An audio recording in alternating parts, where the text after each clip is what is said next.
Welcome back to ChamberTalk, a podcast brought to you by Aberdeen and Grampian Chamber of Commerce. I'm your host, Finlay Jack, today joined by the Chamber's Chief Executive, Russell Borthwick.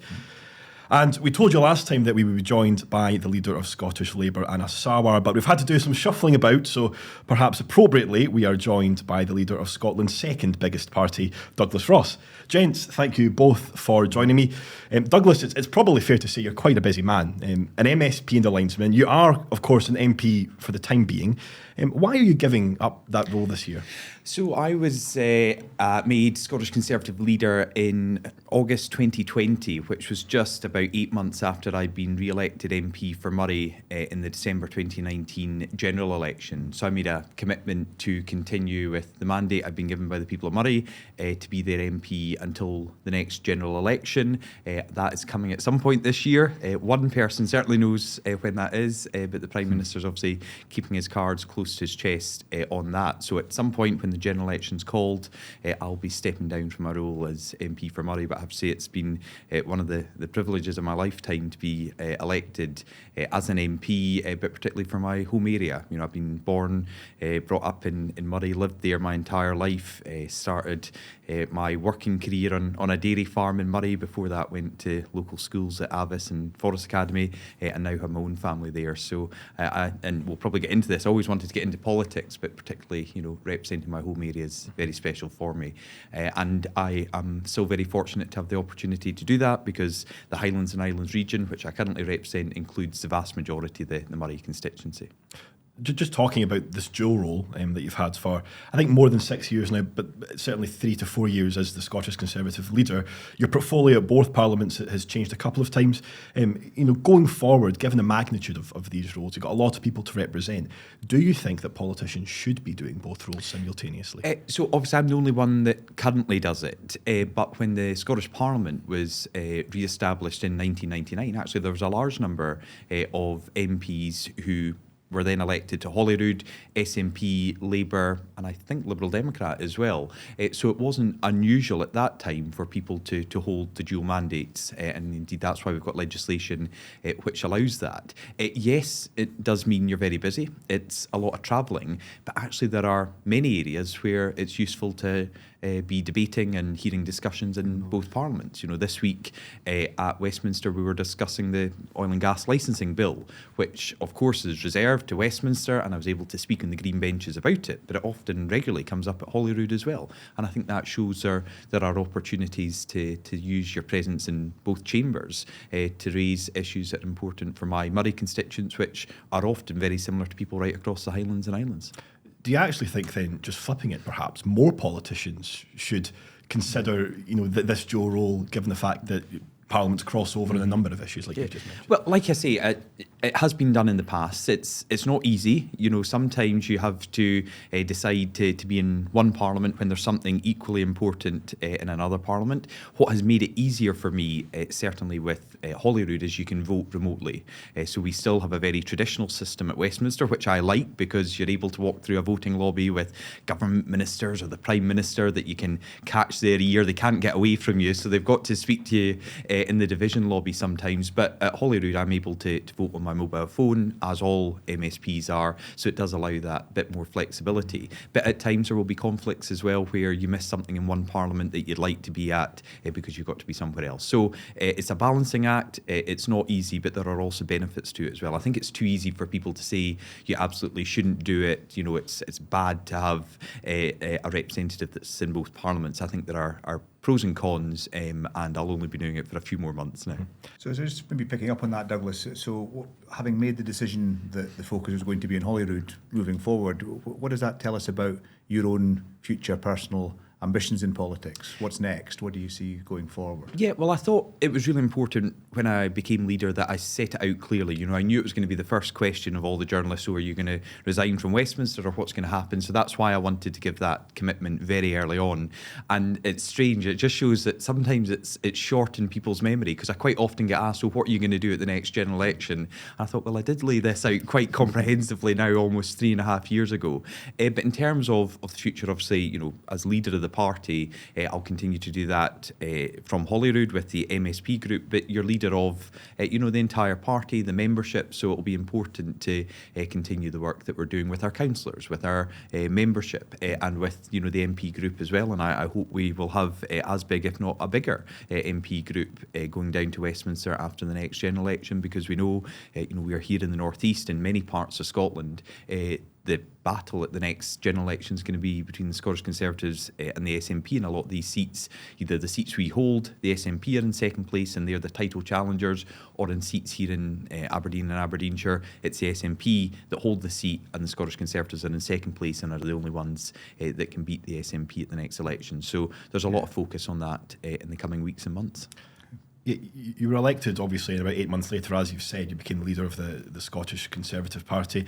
Obviously, a busy time, COVID was going on and such. But was there any consideration there and then to give up your role as an MP? Because there was still a long time left for somebody to come in to Murray and to make the mark. It was 4 years. It wasn't a case of a few months. It was 4 years, but of course we'd gone through a spell when we didn't know when we were going to have elections. We had the 2017 election that people weren't really expecting, and then we had the 2019 election. So there was no guarantee that it was going to go within the entire term, although obviously by that stage the Conservatives had a significant majority and a mandate to govern on their own as a single party at a UK level. But I just felt, I'd spent a long time seeking to be the candidate and the MP for Murray. It's something, I think hopefully it's come across already. I'm very passionate about that part of Scotland, and I felt I was able to represent Murray as a Member of Parliament, and I was then seeking election. There was a period where I was leader, but not in the Scottish Parliament. So from August 2020 until the May election in 2021, I was still only in the UK Parliament. So it's only been that period from 21 until whenever the election's called that I'll be doing both roles. As I say, there were considerations, and I had to think about it from a family point of view as well, because it's a lot of travel, it's a lot of time away from my wife and now my two boys. But it was a consideration that I thought about, and I think I made the right choice. And I'm sure my political opponents will tell you I made the wrong choice and will criticise me for it, but that's politics. Were you ever close to honestly standing down? Or was there a thought perhaps when you got offered the role to be leader of the Scottish Conservatives, maybe as an MP as well, that you couldn't fulfil that role as you would like to? No, because I'm the leader of the Scottish Conservative and Unionist Party, and I think it's important that unionist message that goes through everything we do. There's no stronger description of that than someone who represents a part of Scotland in both of Scotland's parliaments. It's something I think we should see more of our parliaments and our governments working together. I've been very strong in that, and Rishi Sunak, as Prime Minister, has been someone who believes that we can actually get a lot more done if our two governments work together. So what better example of that than someone who sits in both parliaments and can challenge, can support at times both governments to get things done for their area. Yeah, plenty more still to talk about. The upcoming election we'll talk about. We'll mention energy and immigration policy.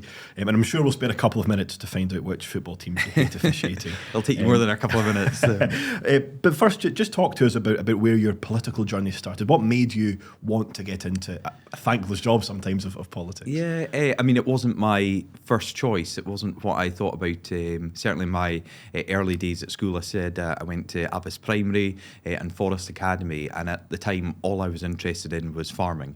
It was my passion. My dad was a farm labourer, so at the weekends I would go and do the milkings with him, and I loved it, and I still do. I love everything about being outside, being in the farm, particularly dairy farming, and even more specifically Holstein cows. I was never into big tractors or machinery, so when I went to agricultural college, I remember all my mates went to Australia for summer and were sending pictures. We didn't have WhatsApp or that then, but they were sending stuff back. I've been on this 8-furrow plough or something like that, and all I was interested in was a tiny wee Massey Ferguson 135, because that was my scraper tractor, doing the cubicles and that. So farming was always my passion, and I was then a member of Lower Speyside Young Farmers, went on to be their chairman, and we never ever entered the speech making competition, but we had two of our former members, Ian and Ethel Gordon, that had offered their services if we ever wanted to put in a club for a team for club speech making. they would do some coaching, and no one really wanted to do it. So I got volunteered with a couple other people. We started entering competitions and ultimately got to the national finals in 1999, 2000, and we won the national championship. And I thought, gosh, maybe I can do this. Maybe I can convince a group of people of an argument. And I quite enjoyed standing up, speaking on stage. It doesn't come to everyone. And I thought, well, how would I use that in later life? I hadn't really thought about it, but I did have a growing interest in politics and current affairs. We had a mock election at school, which I won in our debating club. And then in 2007, we were looking for candidates for the local council in Moray. And we'd gone from a period where you had 26 individual wards to having multi-member wards. So it was that change. We had no one for Fochabers Lambride. I was living there. I was working on a dairy farm there, Innes Farm, which ultimately many years later would be where my wife and I had our wedding reception. So Murray's a very small place and there's connections everywhere. And I stood as a candidate for Fochabers Lambride. Never expected to get in. So there were, I think it was 8 or 10 candidates. It was the most contested ward in the whole of Moray Council. At the time, the current convener, Eddie Coots, who was an independent, was standing. George McIntyre was standing as an independent who would go on to be the convener of Moray Council. And I was this new kid on the block, hadn't done anything politically, was still milking cows in the morning, delivering leaflets before the afternoon milking, going back into the parlour in the afternoon. But to my surprise, I was elected in 2007 and got a bug for helping people, going to local meetings, hopefully standing up for the area. And come the next council election 5 years later, I was returned on first preferences and met the quota. So I thought, well, people had obviously been happy with what I'd done. They'd rewarded me with their support. And I had 10 very rewarding years as councillor for Fochabers Lambride, and then went on to be elected to Holyrood and Westminster, and the rest, as they say, is history. Now, interestingly, at school, you were a Liberal Democrat candidate. I was hoping your research wasn't that good. Different colour represented those days. So. Why did you make the switch to the Tories? Or was that only because there was only space in the Lib Dem party at school that you stood for? Well, no, it's funny. I stood for the Lib Dems in that mock election. So it was 1997. And if you can think back to that time, it was Blair was coming in on a landslide. So I thought, well, I don't want to say I'm the Labour candidate because that looks like you want to win. And of all the leaders, the one that really appealed to me, not knowing anything about their policies, I think I was in S3 at the time, so I hadn't really looked at what they stood for or anything. So I was just looking at the personalities, and I really liked Paddy Ashdown.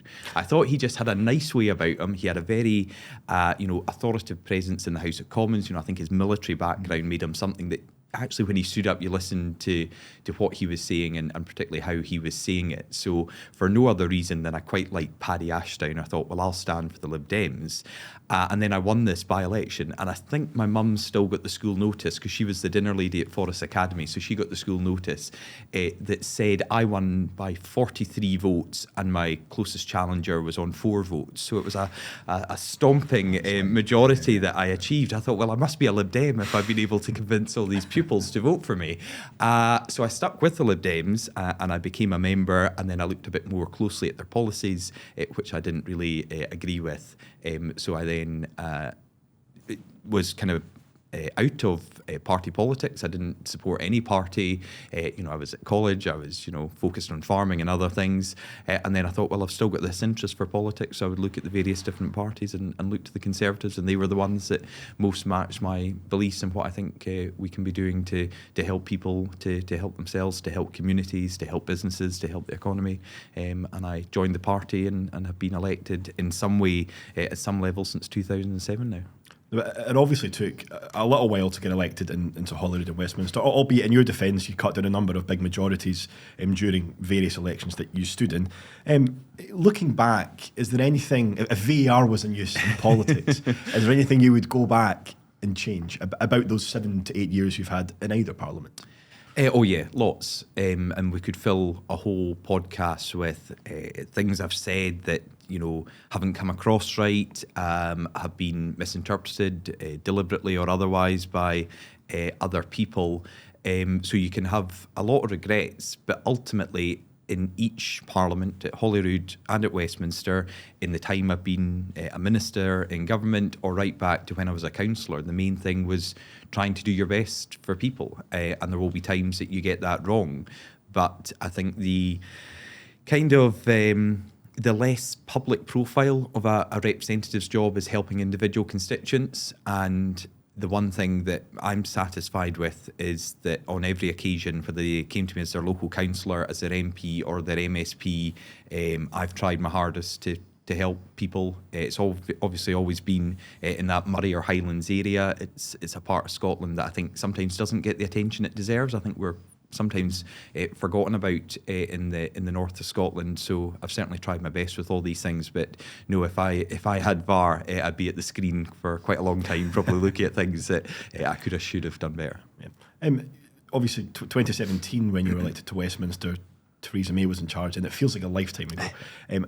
Have you noticed a change in the Conservative Party over those 7 years? There's kind of, nowadays, I guess you could say, an emergence of perhaps a further right faction led by the likes of Cilla Braverman, Lee Anderson. Has the makeup of the party, do you think, changed? Well, it certainly changed after the 2019 election with that red wall area, which had, many of these seats had never been represented by Conservatives before. But parties always change. No party stays the same at every election. You go up or you go down, so the makeup of individual parliamentary parties changes. I think obviously the biggest thing throughout the time I've been in politics, in elected Parliament, has been the COVID pandemic and how that changed the way the country was run, and decisions that were taken during that pandemic are still filtering through now. So if we look at the furlough support, COVID, we are paying for that now and for years to come, and that's affected decisions that are currently taken and will be taken for a long time. So I think, a lot has changed because of external factors rather than just the makeup of parties. But yes, the makeup's changed, but ultimately the Conservative message is still, we want to, help business, to help individuals, to support people as much as possible, less government where it's possible. And of course here in Scotland, as the main challengers to the SNP in a lot of these areas is to get the obsession away from separating Scotland from the rest of the UK and back onto really vital local issues. I drove here on the A96 today, a road that we were promised would be dual. I came up the A9 yesterday from Parliament. I've had an issue in Moray now since 2018 for dealing with the downgrading of the consultant-led maternity unit. I think there's an awful lot of things we can and should be more focused on than issues within individual parties. And actually, a lot of these things are cross-party. We all want to see an improvement. It's just who'll deliver that.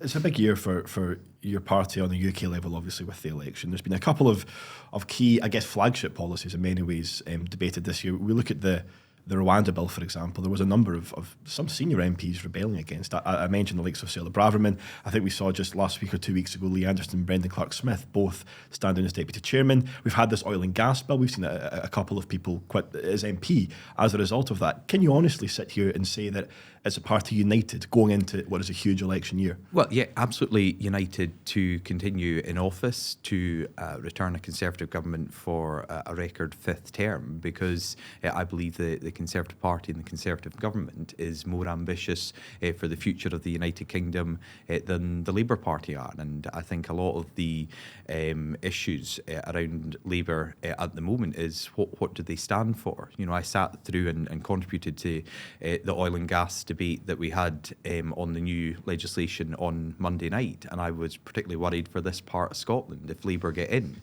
because Ed Miliband and others want to introduce a cliff edge to the production of North Sea oil and gas, and the impact that's going to have for over 90,000 jobs here in Scotland and hundreds of thousands across the whole of the UK. But look, in every party there will be divisions.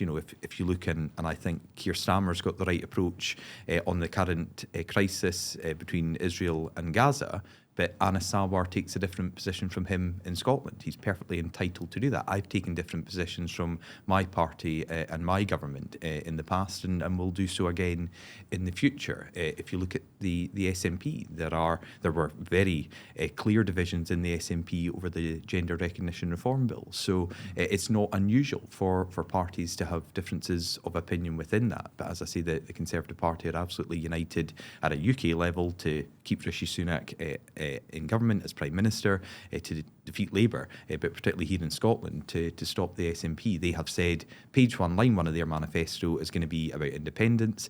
I know how bad and dangerous that would be for the northeast of Scotland here, but the whole country. And in a host of seats right across the country, the Scottish Conservatives are the main challengers to the SNP. So there has been some media coverage over the last few days that suggests there are some people in your party that don't think that Rishi Sunak is the right man to lead you into that election. What's your view on that? What do you say to them? And certainly we know that some of the challenges we've got is about low economic growth over a decade and a half. I know that you are a supporter of some of the bold thinking that Liz Truss brought in her short time as leader. So, what's your response to the leadership question and how we get the economy moving forward again? Well, I think anyone looking to replace Rishi Sunak as Prime Minister is completely wrong. That is not a priority I hear when I knock on doorsteps. People just want a Conservative Party that's going to work for them, work hard for them, rather than these internal battles, which I think are distracting and not what we should be focused on as parliamentarians. And, with all due respect to Simon Clarke, he and I were both elected for the first time in 2017. I think the fact that his message didn't garner any support from anyone else in the parliamentary party after he made his comments on Tuesday night into Wednesday, it would suggest there is no appetite for that type of change that he was looking for. But in terms of economic growth, I think the Prime Minister's made the right choices since he came into office. If we look at free ports, for example, and I know you lost out on one here in the northeast, but we got one up in Cromarty and Firth of Forth. That was one of his first announcements as Prime Minister, and I thought it was so positive that he came up to Scotland, he met with Nicola Sturgeon, who was then First Minister in Inverness. He went up to Cromarty to announce that. We've got levelling up funds coming to communities across Scotland. We've seen projects across the northeast. Again, in my own Murray area, we've got 7 towns in Scotland that are benefiting from £20 million over the next 10 years in a towns fund. That type of investment and support will hopefully help local economies, while at the same time you've got Jeremy Hunt, who in the most recent autumn statement delivered a tax cut to 2.3 million Scots, trying to ensure that people have more money in their own pockets to spend in local businesses that you all represent as a chamber to support local economies, and that's the type of message I want to see continued into the spring budget, not giving away anything that I'm asking for or calling for in the upcoming spring budget. But I think there's real opportunities to continue that economic growth. And then, sorry for the long answer, but I launched a paper now last summer here in Scotland called Grasping the Thistle, and that was work that my colleagues Liz Smith and Murdo Fraser in our finance and economy teams had done with me, looking at ways how we could improve Scotland's economy. And, that's a win-win for everyone. If we can help businesses, then they're employing more people. People have more security, and then there's more tax revenues coming in to the public purse to pay for public services. At the moment, we see an SNP Scottish Government that is hiking taxes on hard-working Scots, isn't passing on the benefits they get, for example, as I mentioned in the House of Commons this week, to hospitality, retail and tourism, the 75% rates relief in England. The Scottish Government got that money. They could have passed that on. They could have done it last year. They chose not to. They've now, for 2 years, not passed that on. So they're not supporting businesses.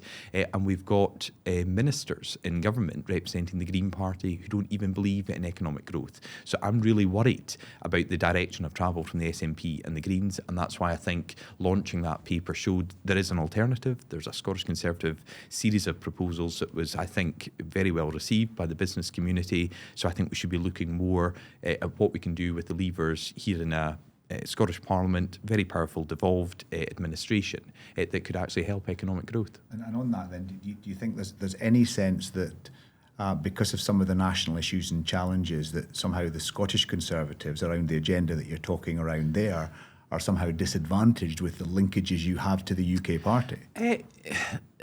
There's always issues, as I made the example earlier with people in Scottish Labour taking a different position from UK Labour.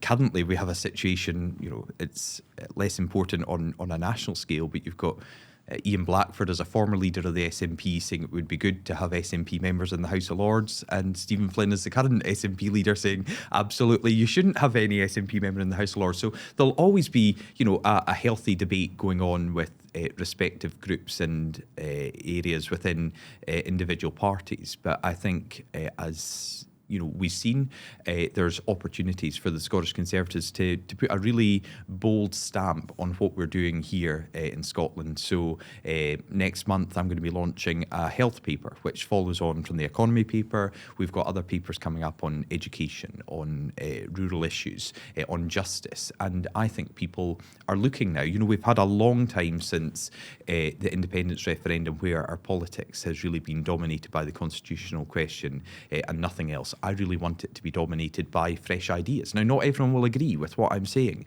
about the future of our economy and how we can boost economic growth. But let's have a debate about it. Let's discuss it. Let that be the talking point of our politics.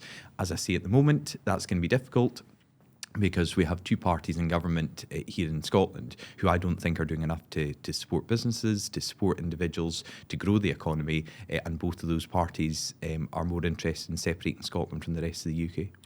I just want to kind of turn to a couple of recent polls. One on the 21st of January showed that most 2019 Conservative voters now wouldn't vote for the party. Others have suggested really a John Major-style election trouncing. Do you still think that the figurehead of that party is the right man to lead you to an election victory? Yes, I think there's been it's poll after poll now that's suggesting a Labour landslide.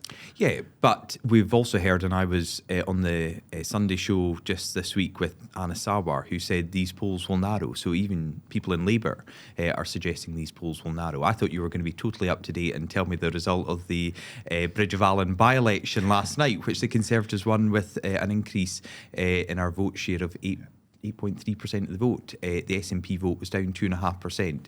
So, as I've said, in seats where it's between Scottish Conservatives and the SNP, people can see we are the best vehicle to beat the SNP. And I think they want to do that. We are seeing, I can't remember if you've mentioned polling with Hamza Yousaf, but it's not been particularly good for the SNP here. And I think people want to send the SNP a message. And in Aberdeen, Aberdeenshire, across the North East, the way of doing that is supporting the Scottish Conservatives. I guess even more up to date than yesterday's by-election, there was a poll today, actually. Rishi Sunak had a 42% approval rating among 2019 Tory voters, which granted is a good approval rating, better than certainly a lot of his predecessors. Nigel Farage had a 43% approval rating among 2019 Conservative voters. Is the door firmly open for him to join the party? Having never met Nigel Farage, I would have thought he'll be disappointed with those polling numbers, actually. I think he would expect to be a bit higher. I don't see any opportunity for Nigel Farage to join the Conservative Party for many reasons, but none more importantly than the fact, or none more significantly than the fact he, at the most recent election, led a party that was trying to stop Conservatives being elected. So I think many people would look at that and see that he doesn't have the Conservative Party's values at heart, or is seeking to do anything that would be good for the Conservative Party in terms of our electoral chances, given at the most recent election and elections he's tried to stop Conservatives being elected. And while the polls might narrow come election time, they have changed substantially since 2019. At what point, or what points, did it go wrong, and did this public opinion shift from what was a good majority in 2019 to on the verge of losing potentially 200 seats this year? Well, I think we've just got to wait and see what the ultimate outcome is of the general election. As I say, I'm going to be fighting in seats right across Scotland to get as many Scottish Conservatives MPs re-elected and new MPs elected, and I think we've got really good opportunities right across the country. As I say, a council by-election, I know it's a smaller scale, but that was quite a strong indication just last night of an area where it's a straight fight between the SNP and the Scottish Conservatives. And from the last local council elections, we're up 8%, they're down 2.5%. That gives me a lot of encouragement going into this election year. Let's move on to some policy matters now. The energy profits levy, the windfall tax on oil and gas companies.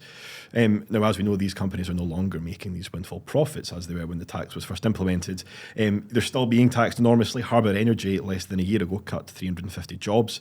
We've seen losses at Apache 2 and the suspension of North Sea drilling. Overall, it's more than 1,000 jobs lost in the oil and gas sector since its introduction about 20 months ago now. Has the policy been a success?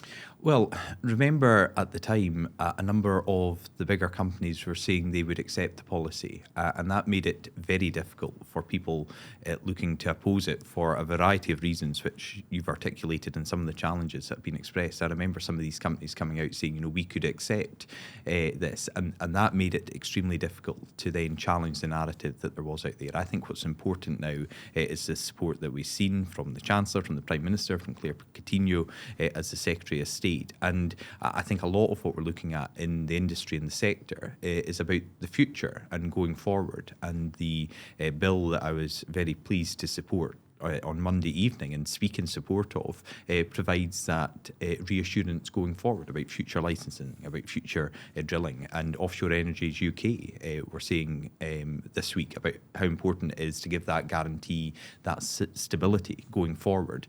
And it's only the Conservative at a UK level and the Scottish Conservatives that are doing that. I find it amazing that you have elected representatives here in the North East for the Labour Party. There's obviously no Lib Dems now at Scottish Parliament level in the North East region, and Green MSPs representing this area that are happy to throw 90,000 Scottish jobs basically on the scrap heap. They are going to introduce a cliff edge to try and stop exploration for oil and gas when we know there is still a demand. So while that demand remains, we will still need to supply people with oil and gas. And the way we do it is by domestic resources, ensuring that the talented workforce here in the North East continue in their jobs.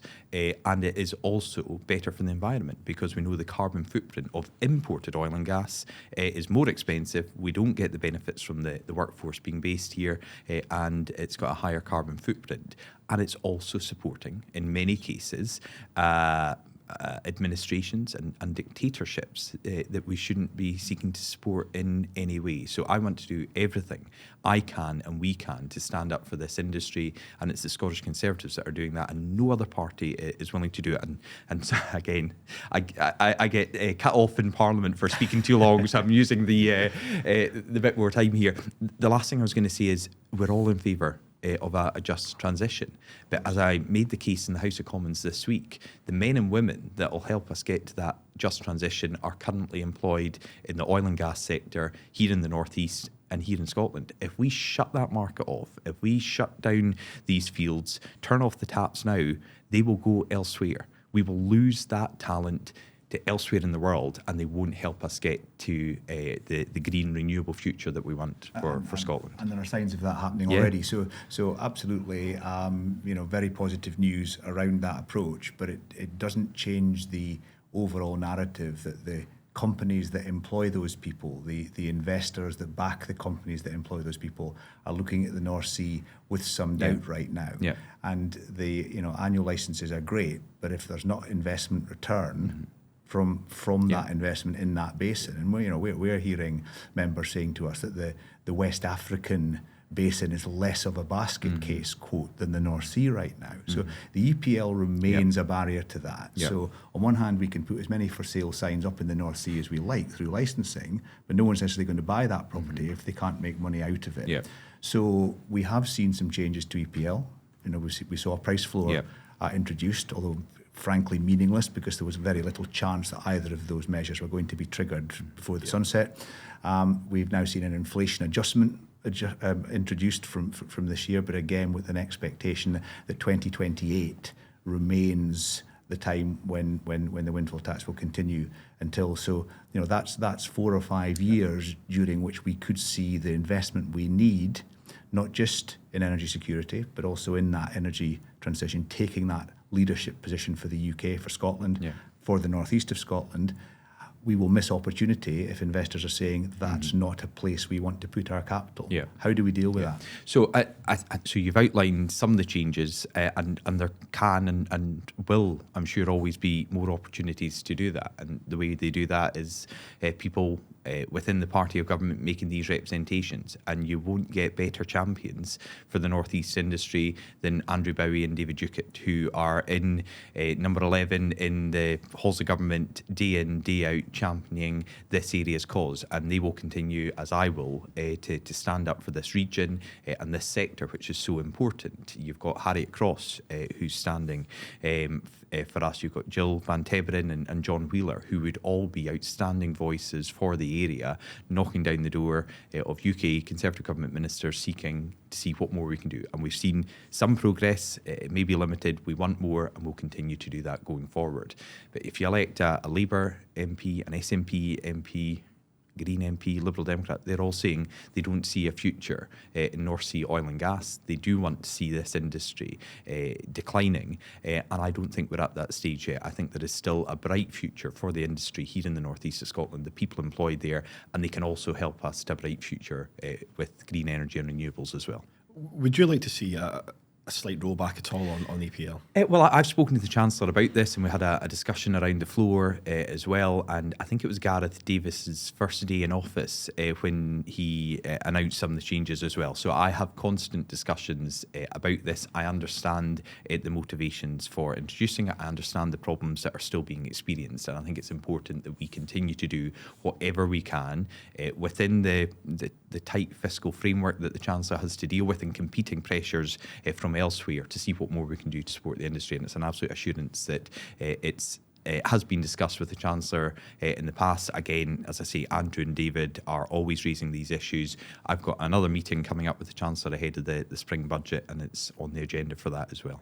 One of the suggestions that's been made, just to finish on this point now, because I think there's a lot of other stuff that we should be tackling, is the prospect of some kind of banded, almost income tax style approach to windfall taxes, because the excess profits aren't there. Yeah. And if they are, and if the commodity price moved back over $100, that should trigger perhaps higher taxation. And even some of the firms themselves, as you said, reflected that. But actually at the moment in the 70s, that's been a traditionally average figure over the last 20 years or so. That doesn't suggest windfalls, and actually all it's simply doing is removing investment capital from the transition. So would that be something that you might think would have merit in taking forward? Well, I think it's definitely something that's got merit to be looked at, particularly because there is some buy-in, and it's not universal, but there is some buy-in from the companies themselves. So I think that can and should be considered. I also think we've got to get away from this narrative that some politicians say, well, these companies are making huge profits. A lot of these profits are not here, they are their global profits, not their UK or Scottish-based profits as well. So sometimes I think we have to challenge some of the narrative coming from other people who I think are actually talking down the industry. Confidence in the UK's energy sector is at an all-time low. The Chamber's most recent energy transition survey revealed that. What will your party do, should it be elected again, given its policies? Many of its policies are much of the reason that the confidence is so low. Well, I would disagree with that, actually. I think there's, low confidence for a number of reasons, and I think we have to look at what the Scottish Government are doing with the powers they have over this issue, and even in areas where they have no power or no responsibility, some of the language they use, as I say, from Green ministers, but also from SNP ministers, right up to the First Minister. And I know there were serious concerns about what Hamza Youssef has said about Rosebank and the future of Rosebank, and, words have consequences, and that does diminish some of the feeling within sectors. In terms of offshore renewables, I think there's really good opportunities there in terms of the supply chain, of looking at operations and maintenance. So if I look at Buckie Harbour in my own constituency, seen a lot of investment there. Okay, it's maybe going to be 30 jobs, but they will be 30 high-skilled jobs for a long time. So it's looking at the benefits to not just our ambition to get to net zero, but how we can secure good, well-paid, highly skilled local jobs. And for me, the crucial thing there is hopefully retaining people in our local area. We have a brain drain in many parts of particularly the north of Scotland and some parts of the south of Scotland. If we can say to people, look, there are good, highly skilled jobs in renewables here in the northeast, come either stay here, go away and have your education, come back here, or to attract people into the area. I think that'll be very healthy. Can we use that opportunity to pick up on sort of talent attraction and retention? Because actually, at a UK level, we've got pretty static population growth over decades, half a century. That's reflected also in Scotland. And effectively, with an ageing population, what that's meaning is that we actually have a net declining working age population. So many of our members across a range of sectors are saying that the biggest growth constraint they've got is people and skills. Clearly, we've had numerous challenges to our immigration laws and status. That continues. It's going to be a big part of any election debate.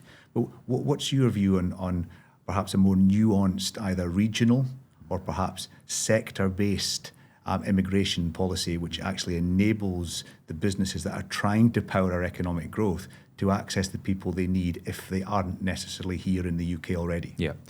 So there's obviously been work done in a number of sectors. We've got issues with the fishing industry, which again David Duckett has spoken passionately and authoritatively on for many years. We've had some schemes that have been specifically looked at in terms of the short-term workers' visas in agriculture, particularly soft fruit if you go down the Angus coast. And some of these schemes have been good and successful. Others could have been better, maybe need to be changed going forward. But I think we've also got to look at net migration into Scotland, and it's not as high as other parts of the United Kingdom. And, we've got to look at the other reasons around that. So immigration policy is one part of it, but is Scotland an attractive place for people to come? Now, at the most recent budget, the SNP introduced another tax band. They are increasing tax on, people and higher earners, but these are people that we need to attract to the area. They're the consultants that are going to work at ARI. Will they necessarily want to come up here to do the exact same job in the northeast of Scotland to pay more tax than they could elsewhere in the United Kingdom? Another issue that particularly comes up in my Highlands and Islands region, I've been up in Shetland, is the lack of housing. There are people who want to come here, but we have a housing shortage. And we've seen in the most recent budget, the SNP cutting a huge amount of money out of the housing budget. So what are we doing to attract people in terms of making it financially beneficial for them to come? Well, they're looking again at that because Scotland's now the highest tax part of the United Kingdom. Do we have the housing for them when they want to come here? And then all the associated issues with that. If less people come here, there's less young people, and you highlighted the aged demographic here in Scotland. If less young people and families are coming here, it puts schools at risk, and rural schools in particular. And, hospitals, I've already mentioned the issues with Dr. Gray's and maternity issues in Murray. As part of these capital cuts from the SNP, we're now hearing our MRI scanners not going to be introduced. So, there are things we can do in terms of housing, health, education that will also attract people here, and I don't believe the Scottish Government are doing that. And just as a supplementary on that, post-study work visas and additional restrictions on overseas students are causing a huge financial crisis in higher education sector across Scotland. What can we do about that? Yeah, and I've raised these with several Home Secretaries because we've had a change of them, as well as Prime Ministers and Immigration Ministers. So it is an issue that I've raised with them one-to-one. It's also, I'm a member of the Scottish Affairs Select Committee, and it does come up a lot in our recommendations. So we have put forward a number of recommendations to government about this.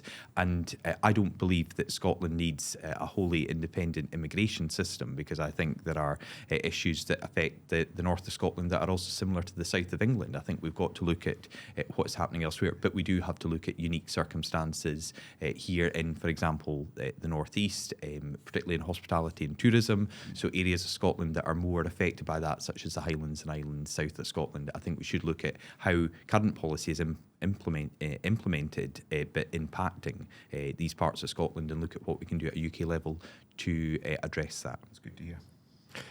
Just before we finish, I'm wary that time gets on and time flies in these episodes, certainly. We touched about where you kind of see yourself going. Do you ever see yourself as Prime Minister?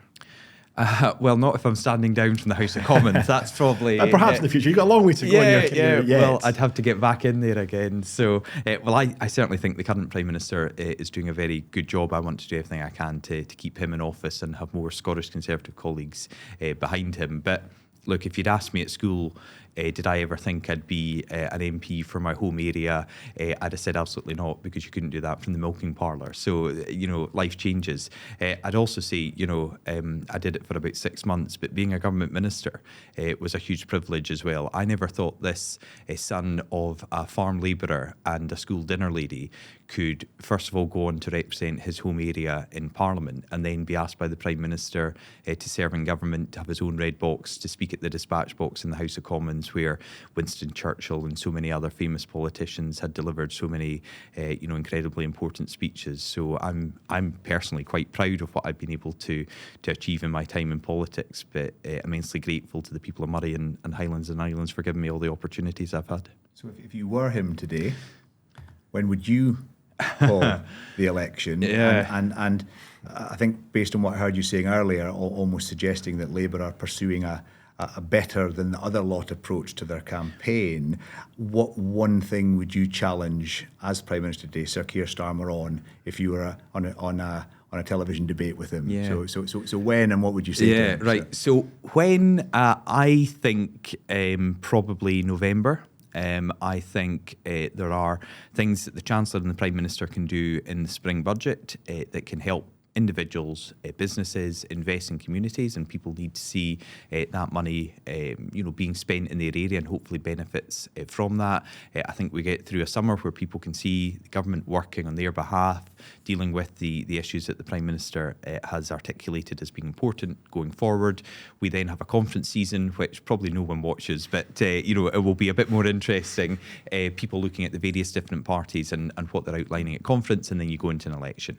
I've done an election in December, and that was pretty dark, and the weather wasn't great. So I'm hoping in November it would be a wee bit better. So my tip would be November, but I'm ready to go whenever the Prime Minister goes to the Palace to dissolve Parliament. In terms of the opposition and Sir Keir Starmer, he has to start answering some basic questions. So, for example, how is he going to pay for the £28 billion investment in renewables and green energy? We already know there's divisions in the shadow cabinet about that, but having sat through the debate on Monday evening, I saw Ed Miliband as determined as ever to press ahead with what he sees as the future for green energy and energy in general in the UK. And I'm very worried about what that would mean for the northeast of Scotland here. So issues like that, but there are a whole host of policies that I don't think we could walk out of this building right now and say, what does Labour stand for? And they'd be able to tell you. So that's a big question mark over Labour, Scottish Labour and UK Labour. I can tell you that the Conservative Party under my leadership here in Scotland, we've said, first and foremost, we want to grow the economy. We want to invest in vital infrastructure. We said that on the A9, on the A96. We want to improve education in our schools. I want my two boys to have as good, if not better, an education in Moray than I did. And we want to see our waiting times coming down in our NHS, because far too many people are on waiting lists for far too long, or having to spend a huge amount of their own personal income on private healthcare because they can't get treated and seen and operated on quickly enough in our NHS in Scotland. So those are my priorities. Those are our priorities going forward. In contrast to the SNP, who, as I said, page 191, it's all going to be about independence, separating Scotland from the rest of the UK. I don't think people here in Aberdeen and Aberdeenshire across the north are looking for that. And the only alternative in many of these seats is to vote Scottish Conservatives to get the focus back on the real priorities of people across the country. So why do you think a party who, as you said, aren't answering basic questions, your words, and perhaps have a lack of clarity on many things, why do you think they have so much more public support than your party? Well, you'd have to ask the public, I suppose, because if I got phoned by a pollster, I wouldn't be supporting them, obviously. But I think there's always a period, particularly before we get into the general election campaign, people say, well, X party have been in for a long time, and they will look at what the alternative is offering. But if they look and they find nothing, then they may come back to the party of government, currently in government, to say, well, we'll continue and look to see what the party in government are bringing forward in hopefully the next term. And I want to see another Conservative government elected. But I think if they look now at what Labour would do for them, they would find an empty cupboard with not much in it. Douglas, thanks very much for joining us. As we like to do, we'll finish with some quick-fire questions. These are the dangerous ones. So. Yeah, this is one that a colleague of yours was asked a number of years ago now and gave quite a famous answer. What's the naughtiest thing you've ever done? Oh gosh. Well, as a farmer, I was appalled that she was running through a wheat field, I have to say. But probably, there was things at college with overconsumption of alcohol. On a Wednesday, agricultural college finished at 1 o'clock and the bar opened at 1:30. So you can imagine agriculture students at Auchencrew drinking from 1:30. By the time we got to Club de Mar in the centre of Ayr by about 11 o'clock, there'd been a lot of antics going on by that stage. What's the best and worst football grounds to officiate at? You've been to most of them in the country. Yeah. I mean, I could be really, there was one of them. The new camp, I could pick that just to show off that I did Barcelona Olympiacos, because I've got a great picture of me and Messi that I have hanging up on my wall. But I like some of the more intimate grounds, I would say.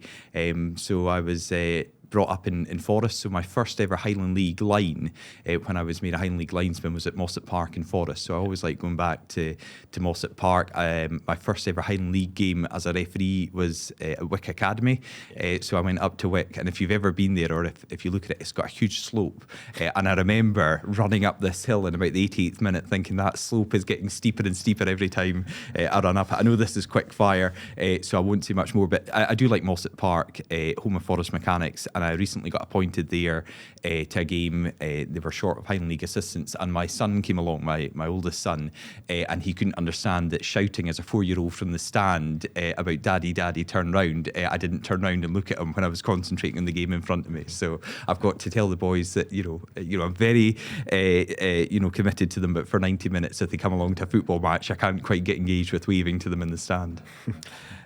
Slightly back onto politics now. If you could take any 3 opposition politicians out for dinner, who would you choose and why? Well, whether they come with me or not, that's the other question. 3 opposition politicians. I'd pick Jamie Stone, who's a Lib Dem MP for Caithness, mainly because his family also own a cheese company, so he'd maybe take some cheese along for after dinner. Maybe in Holyrood, would I take Michael Mara, Labour MSP, because he's a decent footballer, so we could discuss football. SNP, let's pick someone in the SNP. Gosh, who would come along to dinner with us in the SNP? I always got on very well with Stuart M. MacDonald. There's 2 Stuart MacDonald MPs. They're both also Stuart M. MacDonald. I would take the one from Cumbernauld and Kilsyth, because we sat in the Home Affairs Select Committee together. And Stuart, he will hate me for saying this, is unusual for an SNP MP in that he tried to be constructive on committee, and I always, regarded him very highly for that. So I'd take Stuart also because he plays football, and the last match I refereed between the MPs and the MSPs, he went down injured, and I thought he was play acting and didn't give him anything. It turned out he'd torn his cruciate ligaments, so I kind of have to make up for that as well. So on that monitoring what's happening on the field of play, has VAR been good or bad for football? Oh, well, that last bit you threw me, because I very much like and support VAR, particularly for referees. So if you'd ask for referees, I think it is absolutely beneficial for us. It ensures that we are not the only people at a stadium who know if we've got a decision right or wrong. And I think that's been one of the biggest things. Why would we be doing games where everyone can see in their phone that I got an offside wrong and we can't correct that at the time? But I understand some of the frustrations about how long it takes, some of the subjective decisions. And, we are constantly training. Last Sunday, I was with other Category 1 and specialist assistant referees looking at how we can improve our performance on the field and in the VAR room, and it'll take time. But I think overall, if it can reduce the number of mistakes that are made, we're all humans, we've all made mistakes, we will make mistakes, I think it's a useful tool to have. But I understand the frustration of some fans.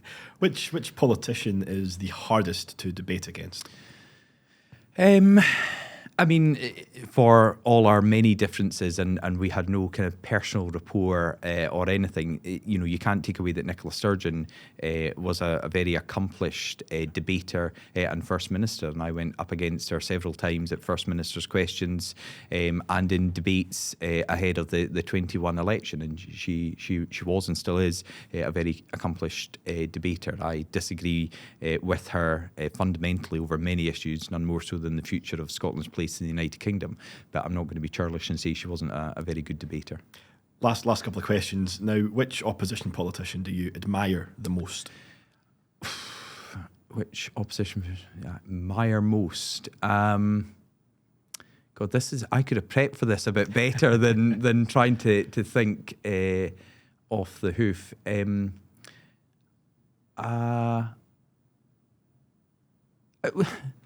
I mean, I admire what Fergus Ewing has done since he left office. I think many of the campaigns that he's now sought to promote, he could have done from within government. But I think as someone who is a long-standing member of the SNP, again, someone who supports independence, which I would never back, but is someone who's standing up for his constituents to get the E9 and the E96 shield, I think he has risen in many people's eyes in terms of challenging within his own party and sadly being punished for speaking out. I think it was totally wrong that he was expelled for a period from the SNP for simply doing what many of us thought was the right thing, to say he had no confidence in Lorna Slater after her shambolic attempts at introducing a deposit return scheme.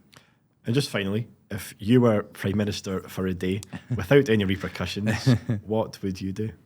I would like to see a focus on improving the education of young people across Scotland. I think it's